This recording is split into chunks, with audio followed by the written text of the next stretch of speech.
is Sophie Michelle Eke Balla. I am Cameroonian. I have a PhD in environmental economics and econometrics. I am research. I work at the research department at the University of Yaoundé 2 in Cameroon.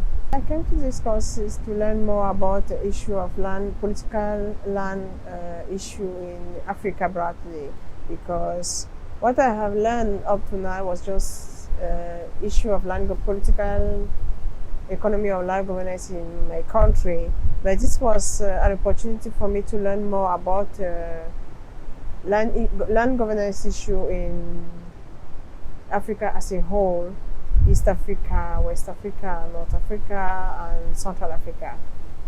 The most interesting thing I have learned here was that we have, as a researcher, we need to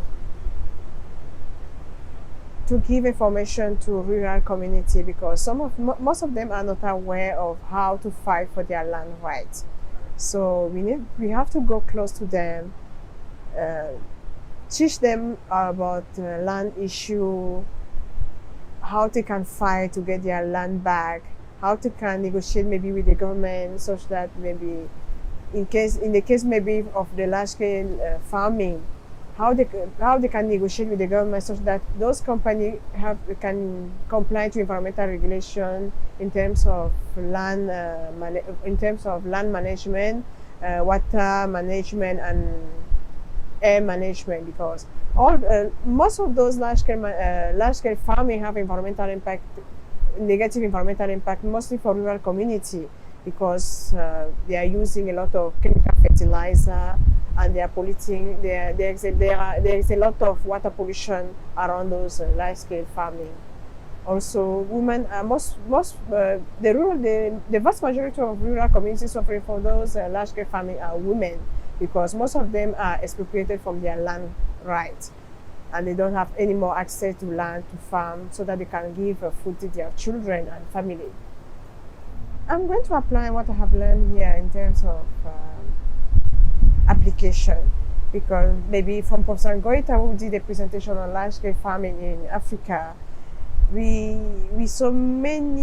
learned many resolution, how we can deal with large-scale farming, and how maybe some countries have been trying to solve those issues. So in the case of my country, maybe go too close to those rural community. If they have social association, maybe discuss with them, know how they have been doing up to now, and how maybe they can do to improve their livelihoods and to fight for their rights.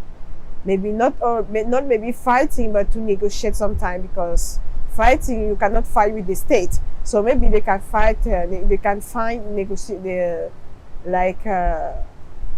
a win-win situation for the large-scale farming, and for the government can find a win-win situation for large-scale farming and those rural community.